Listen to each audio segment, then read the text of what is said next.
अजीज़ान गिरामी, अगर किसी को करबला समझ में नहीं आ रही, मुझे माफ कीजिएगा, मैं अपने मजमून को कि हाशिया में ज्यादा जा रहा हूं, लेकिन ये सारी मुफीद बातें हैं।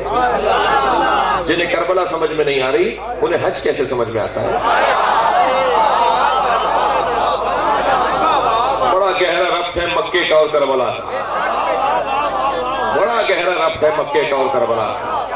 पूरी दुनिया में दो ही मुसलमानों के बड़े इज्तिमा होते हैं, या मक्के में होता है या करबला में होता है। और मैं अपने जवानों से मुखातिब हूं, खबरदार मुकायसा नहीं करें कि मक्के में इतना है करबला में इतना है। ये नहीं किया करें कि वहां इतना है और वहां इतना है। दोनों अल्लाह के इज्तिमा है। तौहीन है, बेअदबी है मक्के की। ये कहना कि मक्के में 25 लाख हैं और करबला में 1.5 करोड़ हैं, तो हुसैन के नाम पे 1.5 करोड़ और अल्लाह के नाम पे 25 लाख, नहीं, ये मुकायसा नहीं करें।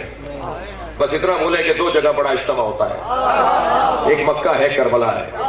करबला वाले अल्लाह वाले हैं, मक्के वाले हुसैन वाले हैं। ये दोनों का आपस में बड़ा गहरा रब्त है। ऐसा लगता है मक्के जाते हैं तो वो करबला भेजता है, करबला जाते हैं तो वो मक्का भेजता है। ये दोनों अल्लाह के नाम पर इज्तिमा है, दोनों अल्लाह के नाम पर इज्तिमा है। मक्का का इज्तिमा भी अल्लाह के नाम का है, करबला का इज्तिमा भी अल्लाह के नाम का है। मेरी तरफ तवज्जो है? करबला का इज्तिमा भी, मगर क्यों 70 हजों से ज्यादा सवाब है करबला का? ये हदीस है भाई, पैगंबर की हदीस है। जिसे हदीस समझ में ना आए वो अपनी समझदानी बेहतर करे, हदीस का इनकार नहीं करे।